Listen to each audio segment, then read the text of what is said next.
Hi Pisces, welcome to Higher Source Tarot for your Is It in the Cards Love Tarot reading for September 2021. This is a love tarot reading for all Pisces, Sun, Moon, Rising, and Venus. Thank you to all of you for your support. I think of you every day. I send you positive energy and love, so we're always connected. And if you're new here, welcome to you. I post new readings every Friday, then again on Monday. So if a reading doesn't resonate, come back in a couple of days and watch a new reading. You could also look around on the Monday readings. So today is a love reading. I do normally post general readings that incorporate love. So if you're looking for information about other areas of your life, you could look around at those.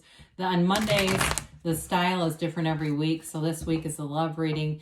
A couple weeks ago, I posted a 4-month predictive reading. If you haven't seen that, you might enjoy that. And then once a month, I do a pick a card reading. Fridays are always general readings. Okay, so lots of variety here. And if you like tarot and you like the channel, I'd love to invite you to subscribe to Higher Source Tarot. All right, what advice do you have for Pisces, Sun, Moon, Rising, and Venus about love? What does Pisces need to know about love, please, for their best and highest good? All right, so we'll begin here by taking 3 cards to represent your energy, 3 cards for the person you're attracting, 3 cards in the advice. Then we'll have an Angel Answers Oracle card reading and a message from Louise Hay. You've got the Knight of Pentacles, the 9 of Cups, 10 of Wands. They have the 6 of Swords, the King of Wands, 9 of Pentacles. Your advice is the King of Cups, Death, don't get worried about that, and Justice. It's transformative, okay? We must die to be reborn. There's going to be a rebirth here, and it's important. And especially with Justice being there, too. So you have Libra, Scorpio here. So if you're dealing with one of them, they are present in the reading. I do feel like here, too, with your advice here, you're determined, you know, with the Knight of Pentacles and that 10 of Wands, you're determined to get your heart's desires. You know, it's really being committed in a relationship. If it's somebody new here, that commitment will see you through. It's long-term commitment. The Knight of Pentacles, Knights have great intentions, okay? He does move a little slow, and sometimes we need to kick him in the tush a bit to get him going, but it really is an energy of being devoted. You know, there's an energy of devotion here, commitment. The 9 of Cups, of course, brings in that high vibrational stuff, feeling proud, feeling like knowing you're on the right track, knowing that you've got a relationship that really moves your heart and soul. This is the kind of relationship you've been waiting for, you've been wondering about. And I feel like you've invested a lot in yourself with the 10 of Wands. And it's that not giving up hope with the 10 of Wands. It's like persevering with things through some challenging times and knowing that your time is coming. And I feel like you've had some nice readings in the last couple months, basically that comeback kind of reading. Whatever you've been through, those trials and tribulations are finally starting to make sense. Like, this is why all this crap has happened. But I do feel like whoever you're attracting here, they are single and they're ready to commit to you. And so it's a very romantic kind of a relationship. I see that, having romance, having passion. But again, more than anything else, having that commitment, having a relationship that's built on solid ground. So for them, they may be coming from a distance here with the 6 of Swords, or they may have just left something else. It doesn't feel like it was too recent, but I do feel like they're single with that 9 of Pentacles. And I feel like when they're single, they work on themselves. They don't sit around crying. They get to the gym. They do the stuff that they're supposed to be doing to build a life. And for some of you, they've built their career up really well. The 9 of Pentacles lives in luxury. And she's not desperate either. She's not really out there desperately trying to find a mate. And, you know, that energy when you meet somebody and you can tell they've been all over every dating app, and, you know, they're not being completely honest about where they've been. This is an energy of being single but successful. There's no negative aspects here. Now, I mentioned with the Six of Swords, that is an energy of beauty, of the harmony of opposites. So again, they may have had an adjustment to the single life, but I do feel like they've had fun with it.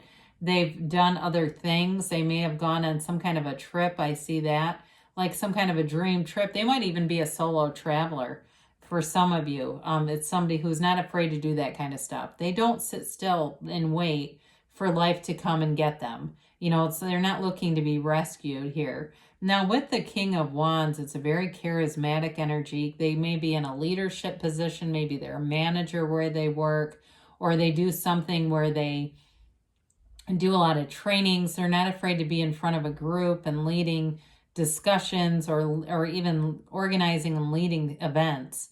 But with that King of Wands, they are upwardly mobile. So again, I feel like they're a real go-getter. They want a great relationship, and they won't stop until they find it. They're not going to just settle for anything just to be in something. That's just not who they are. And again, and as far as their career and stuff too, like I said, I feel like they've put the work into it. They haven't been just handed everything. They've invested in themselves. I like the two kings here. So we also have the King of Cups. That's your energy.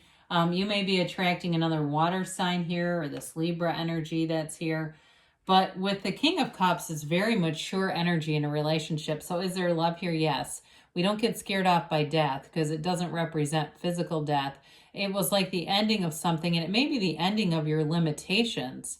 I see that big time, like the end of limitations in relationships and being able to move forward. It's also leaving behind past relationships. So if it was you or the other person that had a lot of unfinished business with an ex, it may be them with that Six of Swords. That's taken care of. It's a closed chapter. The Death card has so much symbolism in it, but the skeleton here represents your higher self, and it tells you to let go of the past. That horse is all about integrity, trust, purity, and they walk over the body, right? I know that's grim, but it's leaving the wreckage in the past. They don't pick up the body and bring it with them. They know that it belongs in the past. You also, too, with this card, have a sunrise in the backdrop, which is there's not very many of them, the cards. It's the dawn of a new day. It's going to be a new beginning here in love for you. And it's huge. We love death in readings because it's transformative. It brings you into a place you've never gone before. You let go of the old, of the past, and you have a brand new life with somebody. So especially if you've had relationships where trust was a huge issue, with justice you won't. Justice is all about integrity, truth, the absolute truth, and it brings in this strength into the reading in terms of this. You know, both of you are very good by your word. There's no game playing here. It's a very straightforward energy. And so, you know, with this combination of cards, it's like this brand new energy that brings in not only the equilibrium balance kind of energy, but it brings in real love. You know, there's love, there's passion here, and it's definitely moving forward into a brand new place. It does feel like a new person. I think I mentioned that earlier, but it will feel like a relationship that you've never experienced before. It's going to be something different for you, but it's going to be what you've been asking for with that Nine of Cups being here. So enjoy it, look forward to it. Let's see what the angels have to say here for Pisces.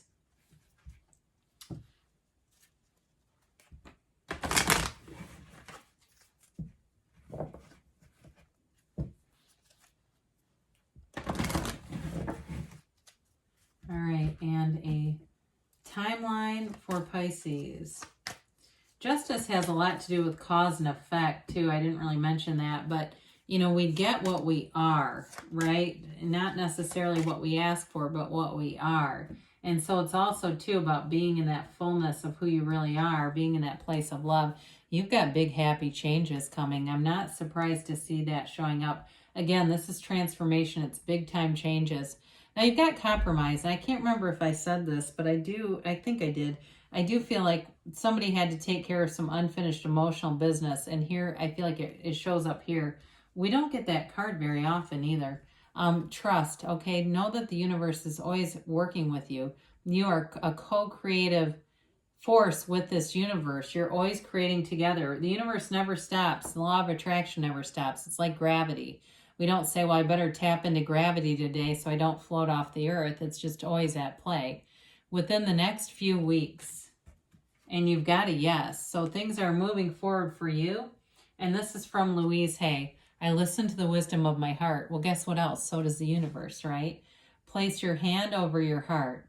Ask your heart what it wants you to know today. Beautiful. Well, love is in the air for you. Yes, it's in the cards. I love you too, Pisces, and I'll be back again soon.